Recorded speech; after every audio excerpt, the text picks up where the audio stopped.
Hello all, welcome to no corners. ನಾವಿವತ್ತು ದಕ್ಷಿಣ ಭಾರತದಲ್ಲಿ ಅತ್ಯಂತ ಫೇಮಸ್ ಹಾಗೂ ಪುರಾತನವಾದ ದೇವಸ್ಥಾನಕ್ಕೆ ಹೋಗ್ತಾ ಇದ್ದೀವಿ. ಅದುವೇ ಲೇಪಾಕ್ಷಿ.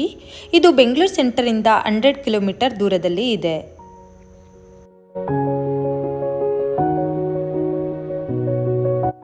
ಹಾಗೆ ಇಲ್ಲಿ ಪೇಡ್ ಕಾರ್ ಪಾರ್ಕಿಂಗ್ ಸ್ಪೇಸ್ ಕೂಡ ಅವೈಲೇಬಲ್ ಇದೆ. ಹಾಗೆ ನಾವು ಲೇಪಾಕ್ಷಿ ಎಂಟರ್ ಆದ ತಕ್ಷಣ ಜಟಾಯು ಥೀಮ್ ಪಾರ್ಕಿಗೆ ಹೋದ್ವಿ. ಇದಕ್ಕೆ 20 ರೂಪೀಸ್ ಎಂಟ್ರಿ ಫೀಸ್ ಇರುತ್ತೆ. ಹಾಗೆ ಇಲ್ಲಿ ಸೀತಾದೇವಿಯ ಫುಟ್ ಪ್ರಿಂಟ್ ಹಾಗೂ ವ್ಯೂ ಪಾಯಿಂಟ್ ಇದೆ. ಹಾಗೆ ಇಲ್ಲಿ ನಾವು 100 ಸ್ಟೆಪ್ಸ್ನ ಹತ್ತಬೇಕಾಗತ್ತೆ. ಹಾಗೆ ಸುತ್ತ ಯಾವ ಥರ ಇರುತ್ತೆ ಅಂತ ನಾನಿಲ್ಲಿ ನಿಮಗೆ ತೋರಿಸ್ತಾ ಇದ್ದೀನಿ. ಹಾಗೆ ಇಲ್ಲಿ ವಾಶ್ರೂಮ್ಸ್ ಕೂಡ ಅವೈಲೇಬಲ್ ಇದೆ. ಹಾಗೆ ನಾವು ಮೇಲೆ ಹೋಗ್ತಾ ಜಟಾಯು ಸ್ಟ್ಯಾಚ್ಯೂನ ನೋಡಬಹುದು. ಆದರೆ ಈಗ ಆ ಸ್ಟ್ಯಾಚ್ಯೂ ಹತ್ರ ಅಲೋ ಮಾಡಲ್ಲ. ಹಾಗೆ ಮುಂದೆ ಹೋದರೆ ನಾವು ವ್ಯೂ ಪಾಯಿಂಟ್ನ ರೀಚ್ ಆಗ್ತೀವಿ. ಅಲ್ಲಿಂದ ಜಟಾಯು ಸ್ಟ್ಯಾಚ್ಯೂ ಈ ಥರ ಕಾಣುತ್ತೆ. ಹಾಗೆ ಇದು ಸೀತಾದೇವಿಯ ಫುಟ್ ಪ್ರಿಂಟ್. ಹಾಗೆ ಈ ಊರಿಗೆ ಲೇಪಾಕ್ಷಿ ಅಂತ ಯಾಕೆ ಹೆಸರು ಬಂದಿದೆ ಅಂದರೆ, ನಮಗೆಲ್ಲ ಗೊತ್ತಿರೋ ಹಾಗೆ ರಾಮಾಯಣದಲ್ಲಿ ರಾವಣನು ಸೀತೆಯನ್ನು ಅಪಹರಿಸ್ಕೊಂಡು ಹೋಗ್ತಾ ಇರಬೇಕಾದ್ರೆ ಜಟಾಯು ಅನ್ನುವ ಪಕ್ಷಿ ರಾವಣನನ್ನು ಅಡ್ಡ ಹಾಕಿ ಸೀತೆಯನ್ನು ಕಾಪಾಡೋಕ್ಕೆ ಮುಂದಾಗುತ್ತೆ.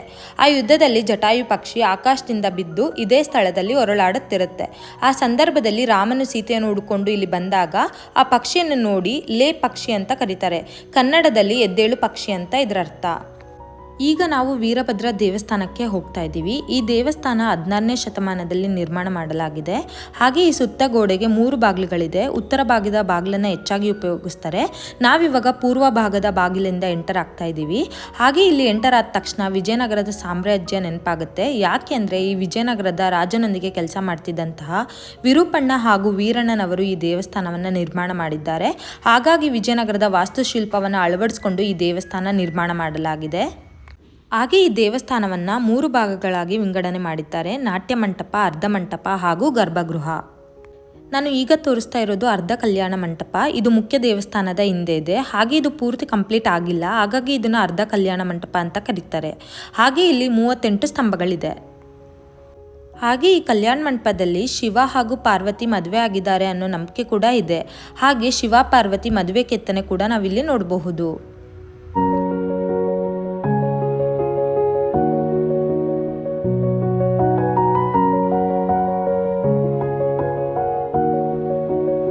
ಈಗ ನಾವು ನಾಟ್ಯ ಮಂಟಪಕ್ಕೆ ಹೋಗ್ತಾ ಇದ್ದೀವಿ. ಇದು ದೇವಸ್ಥಾನದ ಒಂದು ಮುಖ್ಯ ಭಾಗ ಅಂತಲೇ ಹೇಳಬಹುದು.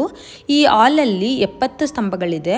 ಹಾಗೆ ಇಲ್ಲಿ ಪ್ರತಿಯೊಂದು ಸ್ತಂಭದಲ್ಲೂ ಒಂದು ಕಲಾತ್ಮಕ ಕೆತ್ತನೆಯನ್ನು ನಾವು ಇಲ್ಲಿ ನೋಡಬಹುದು. ಹಾಗೆ ಇಲ್ಲಿ ಶಿವನು ಆನಂದ ತಾಂಡವವನ್ನು ಮಾಡ್ತಾ ಇರುವ ಕೆತ್ತನೆ, ಹಾಗೆ ಬ್ರಹ್ಮನು ತಬಲವನ್ನು ನುಡಿಸ್ತಿರೋ ಹಾಗೆ ಅಪ್ಸರೆ ನಾಟ್ಯ ಭಂಗದಲ್ಲಿ ನಿಂತಿರುವ ಕೆತ್ತನೆಯನ್ನು ನೋಡಬಹುದು. ಇದಂತೂ ಮನಮೋಹಕ ಕೆತ್ತನೆ ಅಂತಲೇ ಹೇಳಬಹುದು. ಹಾಗೆ ಇಲ್ಲಿ ಮೇಲಿನ ಗೋಡೆಗಳಲ್ಲಿ ಶಿವನ ಮುರಾಲ್ ಪೇಂಟಿಂಗ್ ಅನ್ನು ಕೂಡ ನಾವಿಲ್ಲಿ ನೋಡಬಹುದು.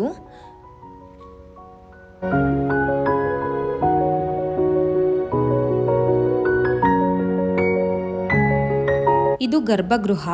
ಇಲ್ಲಿ ವೀರಭದ್ರ ಸ್ವಾಮಿಯನ್ನ ನಾವು ನೋಡಬಹುದು. ಹಾಗೆ ಇದನ್ನು ಆಕಾಶ ಸ್ತಂಭ ಅಥವಾ ಹ್ಯಾಂಗಿಂಗ್ ಪಿಲ್ಲರ್ ಅಂತ ಕರೀತಾರೆ. ಇದು ವರ್ಲ್ಡಲ್ಲಿ ಅತ್ಯಂತ ಫೇಮಸ್ ಸ್ತಂಭ. ಯಾಕೆ ಅಂದರೆ ಈ ದೇವಸ್ಥಾನ 70 ಸ್ತಂಭಗಳ ಮೇಲೆ ನಿಂತಿದೆ. ಒಂದು ಸ್ತಂಭ ನೆಲವನ್ನು ಟಚ್ ಮಾಡಿಲ್ಲ. ಅದನ್ನೇ ಕೆಲವರು ಆಧಾರ ಸ್ತಂಭ ಅಂತ ಕರೀತಾರೆ. ಆಗ ಬ್ರಿಟಿಷ್ ಇಂಜಿನಿಯರ್ ಇದನ್ನು ಚೆಕ್ ಮಾಡೋಕ್ಕೆ ಸುತ್ತಿಗೆಯಿಂದ ಈ ಸ್ತಂಭವನ್ನು ಒಡೆದಾಗ 25 ಅಡಿ ದೂರದಲ್ಲಿದ್ದ ಬೇರೆ ಸ್ತಂಭಗಳ ಮೇಲೆ ಬಿರುಕು ಕಾಣುತ್ತೆ. ಆಗ ಇದೇ ಆಧಾರ ಸ್ತಂಭ ಅಂತ ಘೋಷಣೆ ಮಾಡಲಾಗುತ್ತೆ. ಹಾಗೆ ಇಲ್ಲಿ ನಾಗಲಿಂಗ ಕೂಡ ಇದೆ. ಇದು ಏಕಶಿಲಾ ವಿಗ್ರಹ, 15 ಫೀಟ್ ಎತ್ತರ ಇದೆ. ಹಾಗೆ ಇಲ್ಲಿ ಗಣೇಶನನ್ನು ಕೂಡ ಕಲ್ಲಿನಿಂದ ಕೆತ್ತನೆ ಮಾಡಲಾಗಿದೆ. ಹಾಗೆ ಅರ್ಧ ಕಲ್ಯಾಣ ಮಂಟಪ ಹತ್ತಿರನೇ ಲತಾ ಮಂಟಪ ಅಂತ ಕೂಡ ಇದೆ. ಇದು 30 ಸ್ತಂಭಗಳ ಮಂಟಪವಾಗಿದೆ. ಹಾಗೆ ಒಂದೊಂದು ಸ್ತಂಭದ ಮೇಲೂ ಒಂದೊಂದು ಹೂವಿನ ಕೆತ್ತನೆ ಇದೆ. ಹಾಗೆ ಈ ದೇವಸ್ಥಾನದ ಇನ್ನೊಂದು ವಿಶೇಷತೆ ಏನು ಅಂದರೆ, ಶಿವನ ಮುಂದೆ ಇರುವ ನಂದಿ 200 ಮೀಟರ್ ದೂರದಲ್ಲಿದೆ. ಹಾಗೂ ಇದು ಒಂದೇ ಕಲ್ಲಿನಲ್ಲಿ ಕೆತ್ತನೆ ಮಾಡಿದ್ದು 20 ಫೀಟ್ ಎತ್ತರ ಇದೆ. ಹಾಗೆ ಇಲ್ಲಿ ಮಧ್ಯಾಹ್ನದ ಹೊತ್ತು ಊಟ ಕೂಡ ಇರುತ್ತೆ. ಹಾಗೆ ಇಲ್ಲಿ ತುಂಬ ಕ್ಲೀನ್ ಆ್ಯಂಡ್ ಆರ್ಗನೈಸ್ಡ್ ಆಗಿ ಮೇಂಟೈನ್ ಮಾಡಿದ್ರು. Hope you guys like this video. Thank you for watching. Please do subscribe to my YouTube channel.